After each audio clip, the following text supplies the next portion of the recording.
When I handed my apartment keys to my family before leaving for my business trip, I believed I was leaving them with trust. I thought they would water my plants, keep my books safe, and make sure everything stayed exactly as I left it. But the day I came back, I opened the door to my own apartment and froze. The walls were the same, but nothing else was. Strangers were living inside. My bed, my kitchen, my sofa, everything was being used by people I had never seen before. At first, I thought I had stepped into the wrong place. But no, it was mine.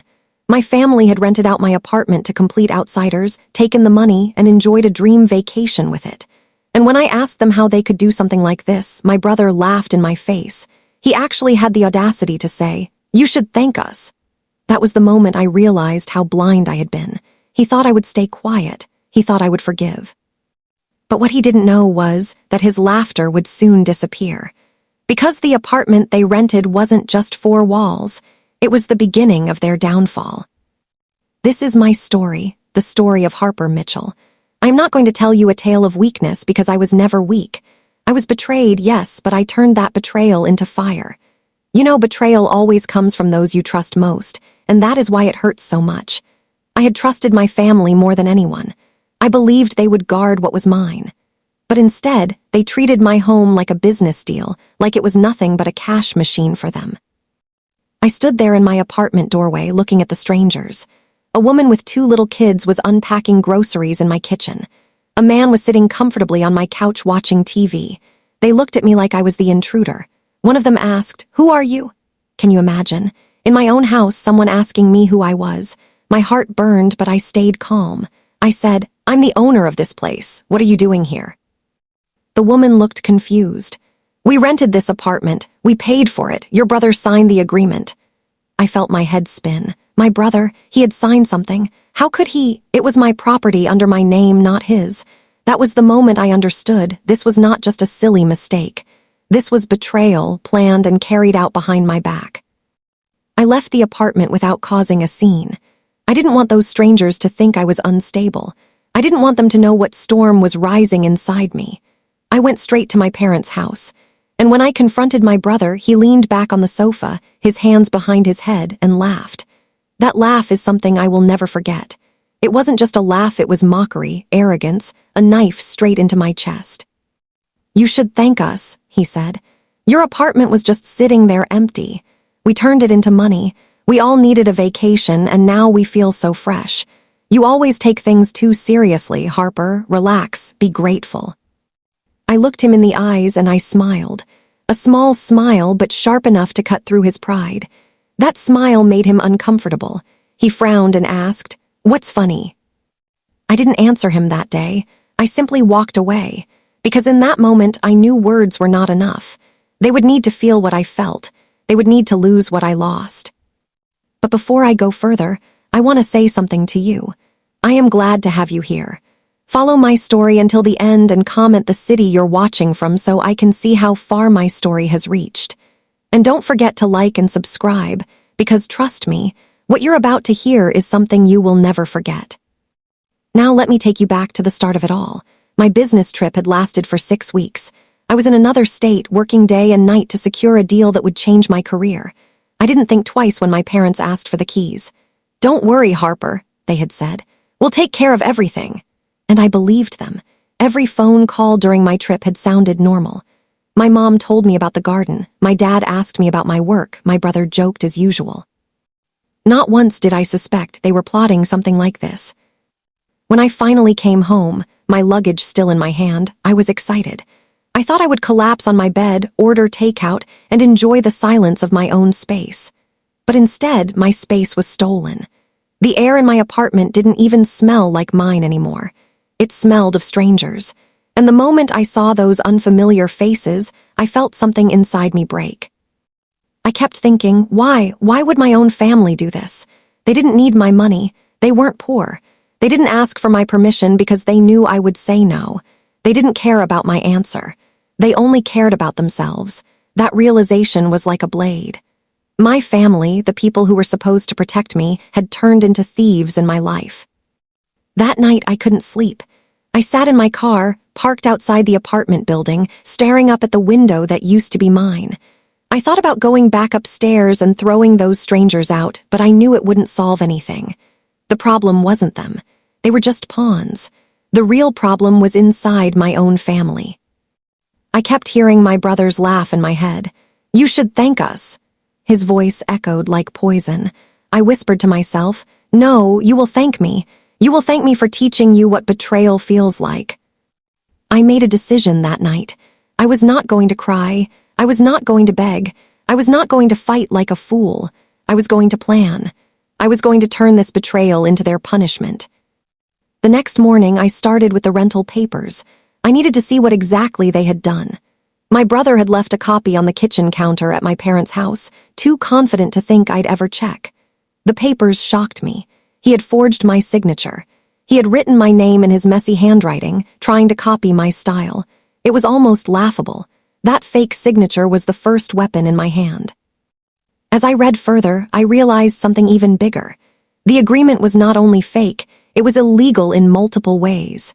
No security deposit, no official contract stamp, no proper clauses. If the tenants ever reported it, my family could face legal trouble. A smile crept across my face again. For the first time since my return, I felt power in my hands. But the real twist came later that day, when I visited the tenants again, pretending to check on things. I introduced myself politely, told them I was Harper, the actual owner. They were shocked but calm. And then they told me something that made my heart race. The man on the couch, the one who had looked at me suspiciously the first time, was no ordinary renter. He was a lawyer, a powerful one. His wife was a financial consultant. These were not helpless strangers. These were people who understood law, money, and power better than anyone. And suddenly, I realized I could turn this entire game against my family. That night, as I drove home, I laughed for the first time. Not out of joy, but out of irony. My brother thought renting my apartment would give them quick money. He had no idea he had invited powerful people into my life who could help me bring him down. And that is how my story of revenge truly began. The night I discovered that the tenants in my apartment were not ordinary people but powerful professionals, something shifted inside me. My anger, which had been boiling uncontrollably, finally found direction. Before that, I only had rage. Now I had a weapon. A lawyer and a financial consultant, unknowingly sitting inside my apartment, unknowingly turning into my allies. My family had handed me the sharpest sword by their own stupidity. I drove home with a strange calmness, my hands gripping the steering wheel as if I was holding onto fate itself. I knew one thing for sure. If my brother thought he could laugh at me, I was going to make him choke on that very laughter. I didn't return to my parents' house that night. I couldn't. The sight of their comfortable faces, their arrogance, their shameless confidence would have destroyed my control. Instead, I checked into a small hotel near my office. I needed silence, space, and focus. That night, as I lay on the stiff bed, I stared at the ceiling and began drawing invisible lines of my plan. Every betrayal deserves an answer, but the answer must be delivered with precision, not chaos. They expected me to shout and scream. They expected me to cry. But I was going to give them silence, followed by destruction. The next morning, I returned to my apartment building. The tenants were there, and I politely knocked on the door. The man who introduced himself as Daniel opened it. His wife, Claire, was preparing breakfast in the kitchen. Their kids were running around with laughter, innocent to the storm about to break. Daniel looked at me cautiously but invited me in. I could tell he wanted answers.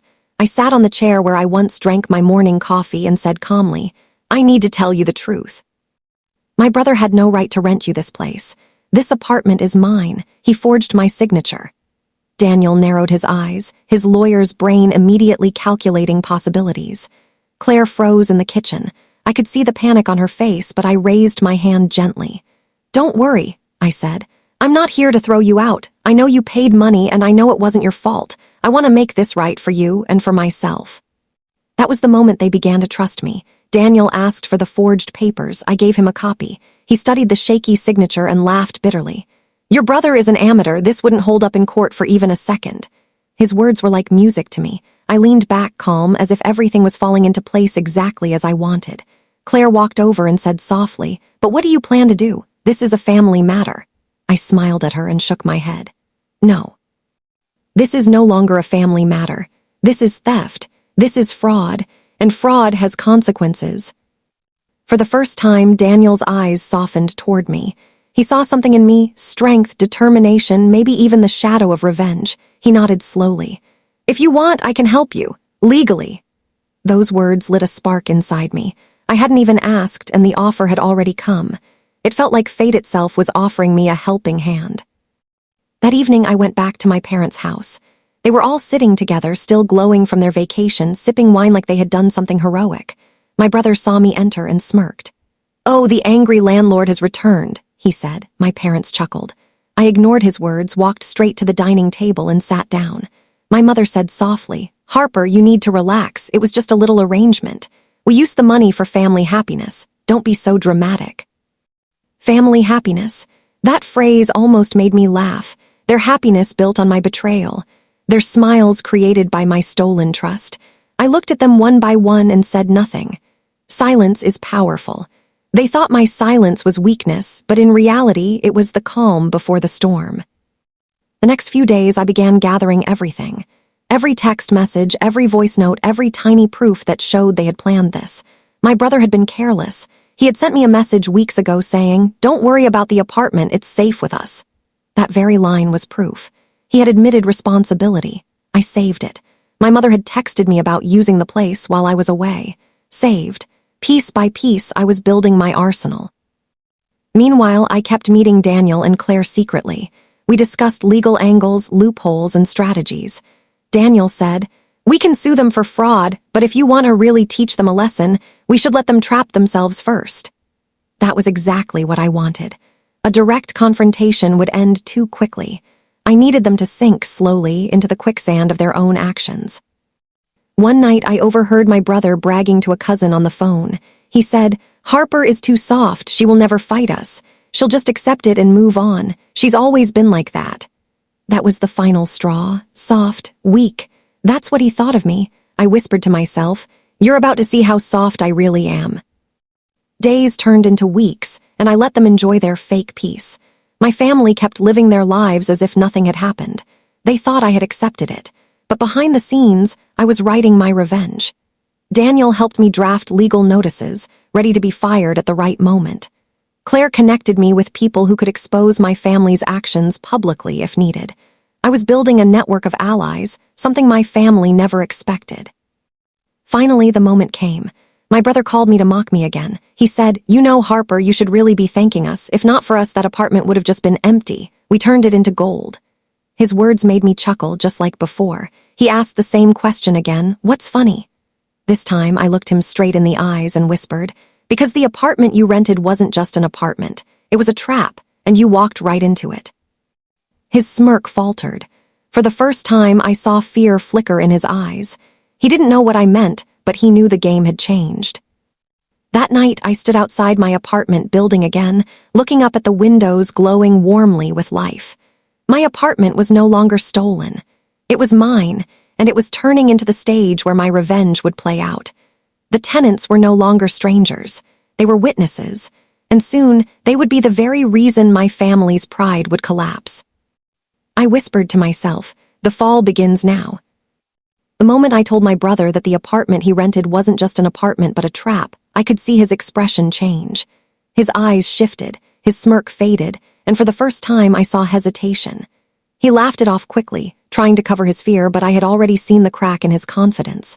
That tiny moment of weakness was enough for me, because once fear enters, it never leaves. That night, I went back to my hotel and sat by the window, thinking. My plan was working. But this was just the beginning. I needed to push deeper, to make them realize not only what they had done, but also what it would cost them. They thought they had played me, but the real game had only started. The next day, I met Daniel and Claire again. They were becoming more than allies, they were becoming friends. Daniel placed a file on the table. "Here," he said, "this is enough to prove forgery, fraud, and illegal leasing. Your brother and your parents can face charges." I opened the file and studied the details. Every line, every clause, every missing signature pointed to their guilt. I felt satisfaction spread through me like fire. "Not yet," I told him. "If we strike now, it will end too soon. I want them to feel the walls closing in before the hammer falls." Daniel looked at me for a moment and then smiled. "You're colder than most people I know in my profession," he said. I chuckled. "It's not coldness, it's justice." Meanwhile, my family continued living in their fantasy world. My mother went shopping, my father bragged to his friends about their vacation, and my brother, he became bolder. He called me one evening and said, "You're really quiet these days, Harper. Maybe you finally learned how to relax, that's good. We did you a favor." His voice made me want to break the phone, but I stayed calm. "Yes," I said softly, "you did me a favor, a bigger favor than you can ever imagine." He didn't understand the weight of my words. He laughed again and hung up. But inside me, the storm grew louder. I began visiting my apartment more often, talking to Daniel and Claire, slowly reclaiming my place. The tenants started to notice my strength, my determination. One evening, Claire said to me, "You're not like other people who get betrayed. Most people cry, break down, and beg, but you're smiling in the middle of all this." I looked at her and replied, "Because pain is a teacher. It either destroys you or makes you sharper. I chose sharper." One night, Daniel told me something that became the turning point of my plan. He said, "Harper, you know your brother and your parents could face not just legal trouble but financial destruction.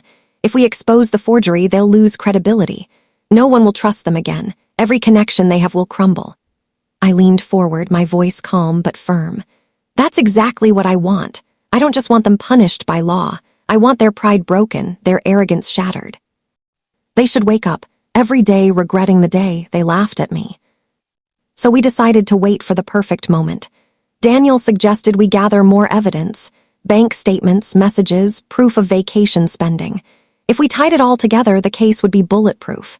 I agreed. I began moving like a shadow inside my own family. I checked their drawers, their emails, their careless messages. I didn't confront them, I didn't fight, I didn't scream. I simply collected. Every photo of their vacation, every transaction from my apartment's rent, every careless brag, they became my weapons. Then something unexpected happened. My father invited me to dinner. At first, I thought maybe they wanted to apologize, but when I arrived, I saw the truth. The table was full of food, wine glasses clinking, and laughter echoing. My brother stood up and said, "We're celebrating. Our vacation was just the beginning. Next year, we'll go abroad. And you, Harper, should come with us. You see, we're all enjoying life. You should learn to do the same." I stared at them, my family, my blood, and yet they felt like strangers. My father raised his glass toward me. "To Harper for being so understanding." Understanding? The audacity of it almost made me laugh out loud. They weren't ashamed, they weren't sorry, they were proud of their betrayal. That was the night my heart turned to stone. They were not going to learn with words. They were only going to learn with destruction. After dinner, I walked out silently. My brother followed me to the driveway. "Hey," he said, smirking, "don't take it so seriously. You'll thank me one day." I turned and looked at him, my eyes calm but cold. "One day," I whispered, "you'll thank me too." He frowned, confused, but I walked away without another word. The next week, I set everything into motion. Daniel drafted the notice. Claire arranged contacts in the media. I scheduled meetings with people who could testify. The walls were being built, slowly but tightly, around my family. They had no idea they were already prisoners of their own actions.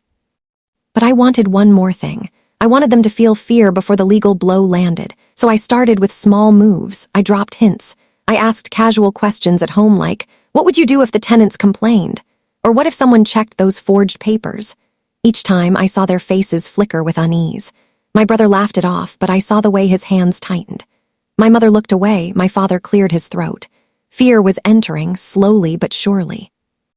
And then I visited my apartment again. This time, Daniel suggested something bold. "Let's call your family here," he said. "Let's make them face the tenants directly. Let's show them that their little game has bigger consequences." I loved the idea, so I arranged it. I told my family I needed to talk about something important in the apartment. They came, curious and slightly suspicious. When they walked in and saw Daniel and Claire waiting, their smiles faltered. My brother frowned. "Who are these people?" Daniel stood up, calm but firm. "We're the people you scammed." The room went silent. My mother gasped. My father tried to speak, but Daniel cut him off. "We know about the forgery. We know you rented this apartment illegally. And trust me, we have proof." I watched my family's faces pale. Their arrogance drained out like water leaking from a broken pipe. My brother tried to laugh, but his voice cracked. This is just a misunderstanding. Daniel shook his head. No misunderstanding. Fraud, Claire added, and fraud has a price. I stood quietly in the corner, my arms folded, a small smile on my lips. For the first time, they were not laughing. For the first time, they were the ones feeling powerless, and I loved every second of it. That night when they left the apartment, they didn't look me in the eye. They didn't mock me, they didn't laugh, they didn't even speak. They just walked away, heavy with fear. And that was only the beginning, because the storm was still gathering. I whispered to myself, the trap has closed, now comes the fall. I couldn't sleep that night after the meeting with the lawyer. My mind kept replaying everything my brother had said, every smirk on his face, every word where he mocked me and made me look like a fool in front of the family. I kept thinking about the strangers who had lived inside my apartment, how they walked on the same carpet I had chosen carefully, how they cooked in the same kitchen where I had kept everything spotless, how they had laughed, partied, and treated my space like it was theirs. My family didn't even care. That thought alone burned me inside. But the more I thought, the more clear my next step became. If they wanted to play games, I would play smarter. They thought leasing my apartment was just about money, but they had no idea how much I had invested in it. Not just financially, but emotionally. That apartment was my escape, my sanctuary after years of hard work, and they treated it like a toy. So I decided I was going to make them feel the same helplessness, the same anger, and the same shame they had pushed onto me. The next morning, I called the lawyer again and told him to prepare all the legal actions possible against my brother. But legal battles take time, and I didn't want to just rely on the courts. I needed to start breaking him down right now. My brother worked in a small construction business. He had a few contracts going on in the city, and I knew that his reputation was the only thing keeping him afloat. If something touched his reputation, even a small crack, the whole thing would come crashing down. I started contacting people I knew, friends in real estate, a few who had worked with contractors, even some building inspectors. I asked subtle questions, laid down small hints about how unreliable he was, how he used his family's property for personal benefit without permission, how he was careless with money.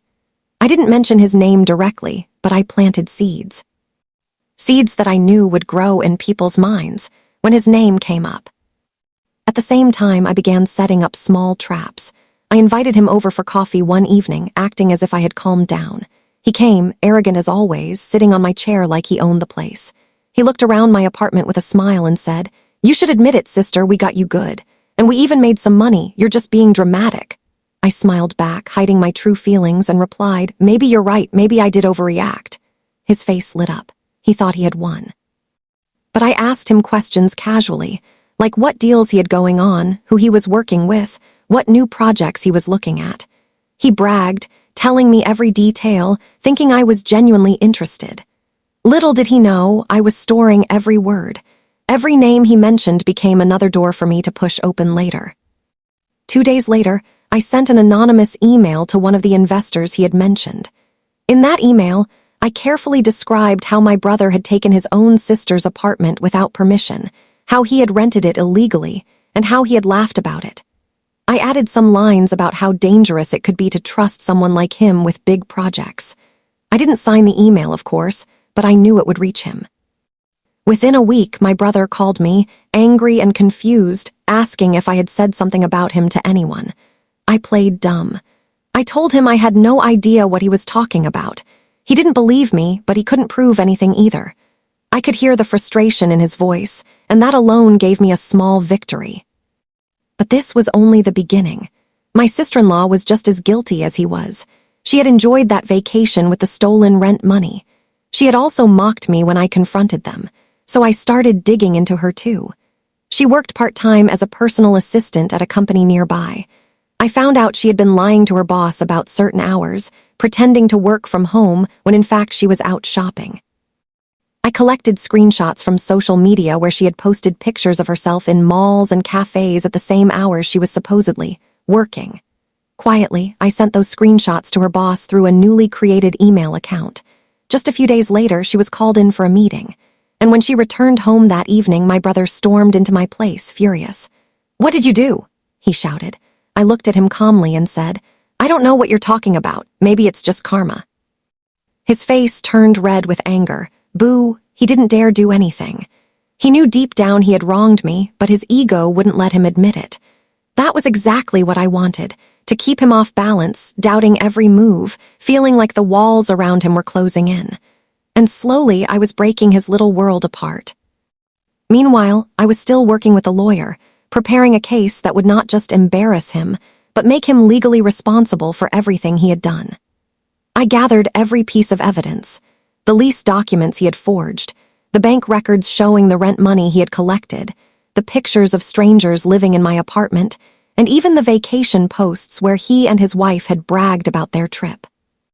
Piece by piece, I was building a wall so strong that when I finally revealed it, there would be no way for him to escape.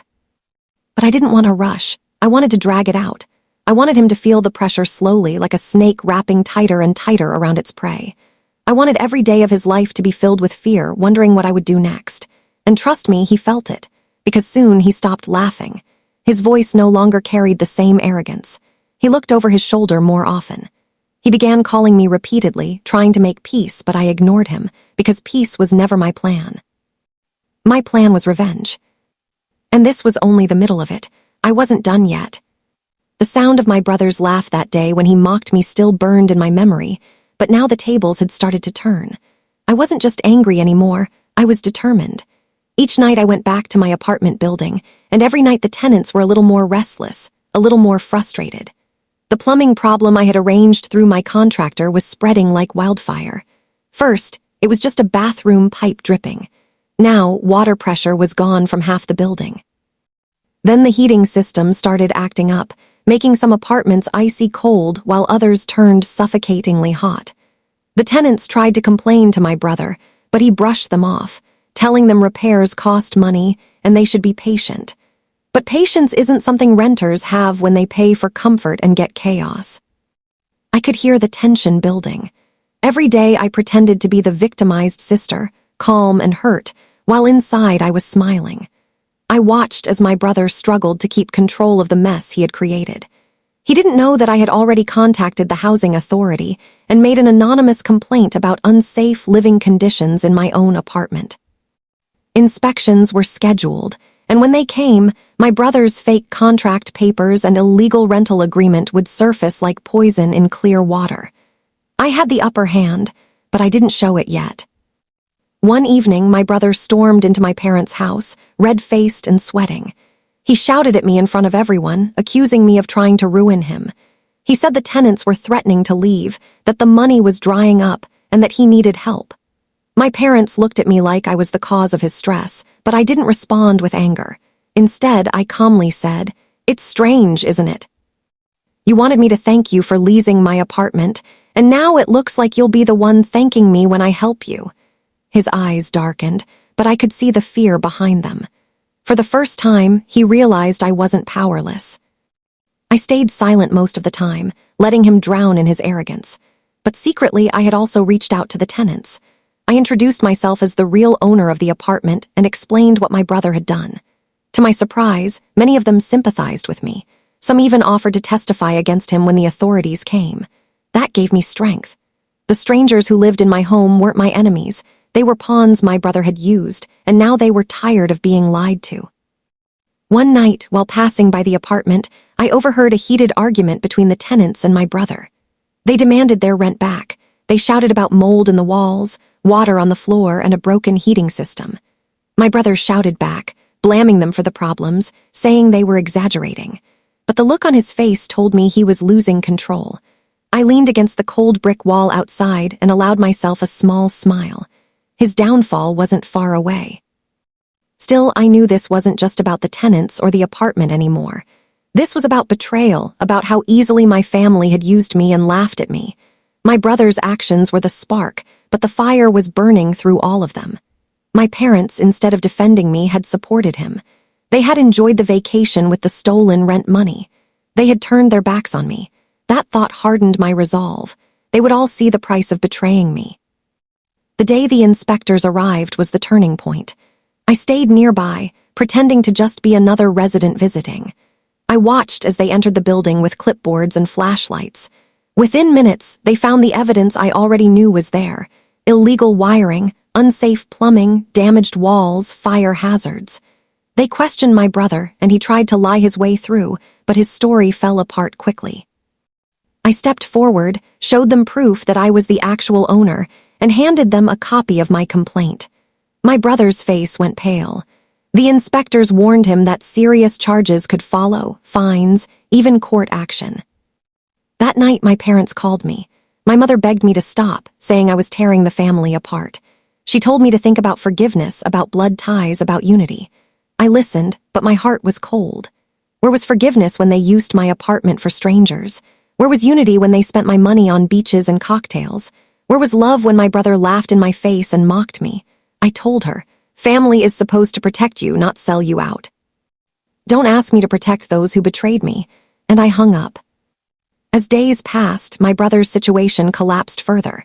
Tenants moved out one by one, leaving unpaid bills and damaged walls behind. He couldn't return the rent money because he had wasted it on the vacation. Creditors started chasing him. My parents, who had enjoyed the stolen money, now faced the shame of watching their golden sun crumble. And me? I stood firm, waiting for the final blow. It came one evening when my brother, desperate and broken, came to me directly. His face was haggard, his clothes messy. He no longer had the prideful smirk he always carried. He begged me to help him, to take responsibility, to share the blame since I was the real owner. I looked him straight in the eye and said, "You told me to thank you. So thank you for teaching me that blood doesn't guarantee loyalty. Thank you for showing me how much stronger I am without you. And thank you for finally proving that betrayal always eats itself alive." His eyes widened, and for the first time I saw fear, real fear. He realized he had lost not only his scheme, but also me. I turned my back on him and walked away, leaving him standing in the wreckage of his own lies. The revenge wasn't complete yet, but the cracks were wide open, and I knew the final collapse of his world was only a matter of time. I couldn't sleep that night. I kept staring at the ceiling, listening to the faint hum of the city outside, and my mind ran in circles. I thought about every single thing my family had done to me, every insult, every manipulation, every cruel laugh they threw in my face. I thought about my brother telling me I should thank them for stealing my apartment and spending my money. The more I thought about it, the more my anger transformed into something sharper, something colder. This wasn't just about revenge anymore. This was about teaching them a lesson they would never forget. They thought I was weak. They thought I would stay silent. They thought I would remain the same old trusting Sofia who always forgave and moved on. But that Sofia was gone. I was no longer a victim. I was the storm they had called upon themselves without realizing it. The plan had already been set in motion. The fake notices I had slipped under the door, the legal-looking letters, the panic starting to spread in their house, it was all working exactly the way I imagined. My parents had always hated financial trouble, and now they were packing around like scared children, whispering about banks, taxes, and possible lawsuits. My brother, who always acted like nothing could touch him, had begun snapping at them, telling them to calm down while his own eyes revealed the fear inside. They were breaking, and I had just started. But I wanted more. Fear wasn't enough. They needed to experience what it felt like to have everything crumble right under their feet. They needed to feel the same helplessness they had forced upon me. So the next morning, I took the next step. I walked into the leasing office of the apartment building and handed them the official complaint documents I had drafted with the help of a lawyer friend. I didn't file them through the court yet, but the office didn't know that. All they saw was that my property had been illegally sublet, that strangers had been living there, and that damages could be claimed. They promised to investigate immediately. That was all I needed. I knew once the word spread to the tenants, the strangers my family had rented the place to, it would create chaos. By the afternoon, my phone buzzed with messages. One of the tenants had found my number through the building records. They were furious, accusing my family of scamming them. Apparently, my brother had promised them a 6-month lease with cheap rent, and they had paid up front. Now they realized the entire thing was illegal. They said they were going to sue. I smiled as I read their threats because every single angry word was another nail in my brother's coffin. He thought he was smart, but he had just played himself into a corner. Later that day, I drove by my parents' house. I didn't go inside, I just parked across the street and watched. Through the window, I saw them shouting at each other. My mom was crying, my dad was red in the face, and my brother had his hands in his hair like he wanted to pull it out. I couldn't hear their words, but I didn't need to. I already knew the conversation. Who signed what? Who lied about what? Who was going to fix this mess? For once, it wasn't my problem to solve. For once, I was the one in control, and they were drowning in the storm they had created. That night, my brother came knocking on my apartment door. I knew he would. He stood there, his face pale, his voice trembling even though he tried to hide it. "We need to talk," he said. I let him in mostly because I wanted to see how far he would go. He sat down on the edge of the sofa and rubbed his face. "Look, Sofia," he started. "Things got out of hand, but you can't let this go further. We'll fix it, I swear." I leaned against the wall, arms crossed, and asked, "Fix it how? With another lie, with more money you don't have." He didn't answer immediately. Instead, he looked at me with something I had never seen in his eyes before: fear. Not the usual fake confidence, not arrogance, not laughter, pure fear. "You could ruin us," he whispered. And that was the first time I allowed myself to laugh in front of him. "I'm not ruining you," I said softly. "You ruined yourself the day you thought stealing from me was a joke." He clenched his fists, but he didn't fight back. He just stood and left, slamming the door behind him. That was when I knew my revenge was working. The following week, everything began to spiral faster. The strangers who had rented my apartment filed a case. The leasing office slapped my family with warnings and penalties. Neighbors started whispering about them. My father's business partners heard the rumors and began pulling out of deals. And in the middle of it all, I remained calm, watching the empire of lies collapse piece by piece. But I wasn't done yet. I had saved the final blow for last, something that would not only shatter their trust in each other, but also expose every secret they had buried. I knew where my brother had hidden his extra income. He thought no one knew about the offshore account he had been using to dodge taxes, but I knew, and I knew exactly how to reveal it in the most devastating way possible. I prepared a file with every detail, every transaction, every shady deal he had tried to cover up. And I wasn't going to give it to the police or the banks.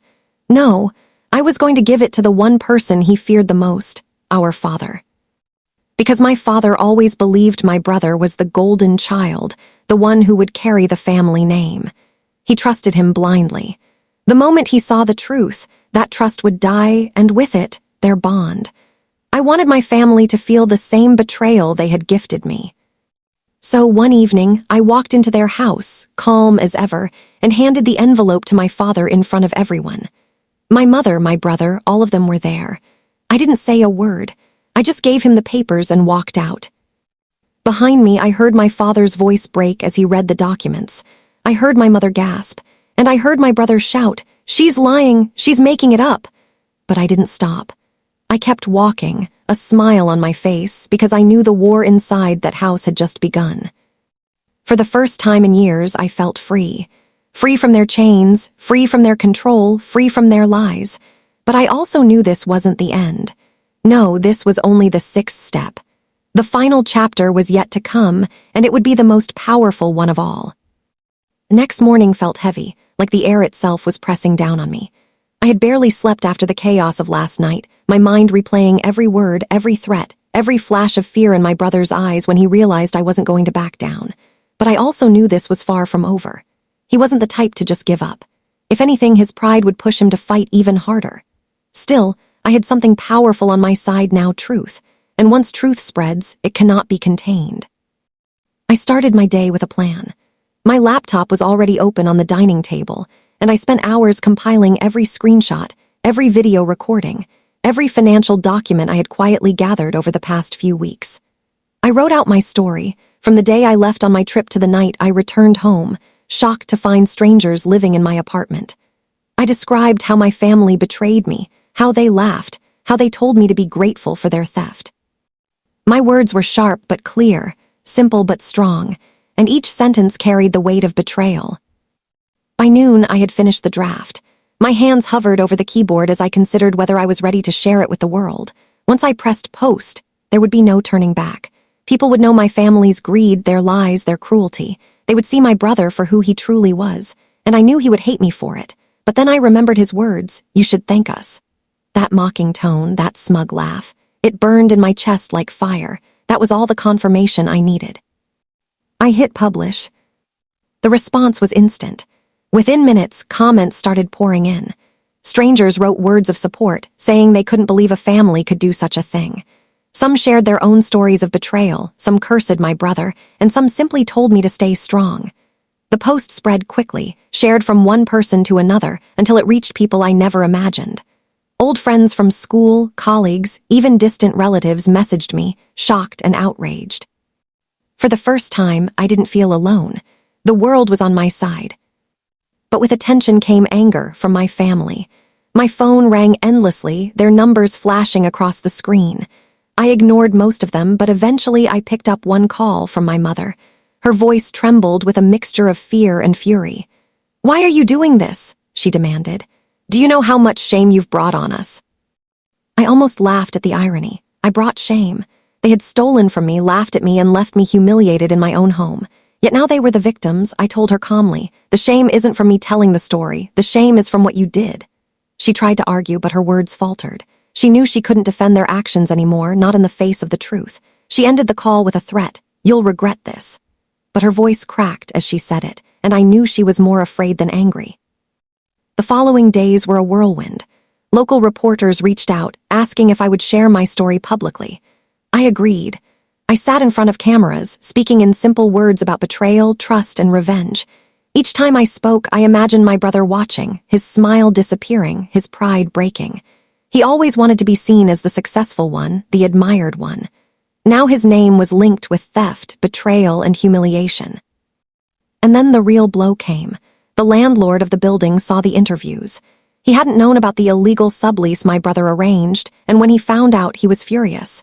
He sent a legal notice directly to my brother, threatening heavy fines and even eviction. My brother came to me, red-faced and shaking, trying to shout, but his voice cracked under the weight of fear. "You did this," he screamed. "You destroyed everything." I looked him in the eye, calm and steady. "No, you destroyed yourself the moment you decided my home was your bank account." He had no answer. The pressure on him only grew worse. People stopped answering his calls, his friends distanced themselves, and whispers followed him wherever he went. Even at work, he was looked at with suspicion. His arrogance, once so powerful, had collapsed into desperation. And still, he refused to apologize. That, more than anything, told me who he truly was. But I didn't stop there. I knew that revenge wasn't just about making him suffer. It was about making sure he could never repeat his cruelty. I took the legal path, filing an official complaint with the landlord and with local authorities. I had every piece of evidence ready, neatly organized. My case was strong. If I won, my brother would not only face financial ruin, but also permanent marks on his record. One evening, as I prepared more documents, I heard a knock at my door. When I opened it, I found my brother standing there, eyes bloodshot, face pale. For the first time, he didn't look like the man who mocked me. He looked broken. He stepped inside without asking, his hands trembling. "You win, okay?" he muttered. "Just stop." I didn't respond right away. I wanted him to feel the silence, to understand that forgiveness wasn't something he could demand. He sat down heavily, burying his face in his hands. "I've lost everything," he whispered. "People hate me. I can't go anywhere without hearing my name spat out like poison." For a moment, a part of me felt pity. He was my brother, after all. But then I remembered the laughter, the betrayal, the smugness. He hadn't cared when I was the one broken, when I was the one humiliated. Why should I care now? I told him, "This is only the beginning. You think you've lost everything, but you haven't felt what I felt yet. You haven't lived with the emptiness you left me with. Until you do, we are not even." His eyes widened, fear and anger mixing together. He stood up suddenly, pointing a finger at me. "You'll regret this. Mark my words." And then he stormed out. But his words didn't scare me anymore, because I knew the truth. He was already drowning, and I was the one holding the rope. That night, I stood at the window, looking out at the city lights. My story had traveled farther than I ever imagined, reaching people in places I'd never been. Strangers supported me, cheered for me, even thanked me for being brave enough to speak. My brother's world was collapsing, piece by piece, and I was finally rising from the ashes of his betrayal. This wasn't just revenge anymore. This was justice.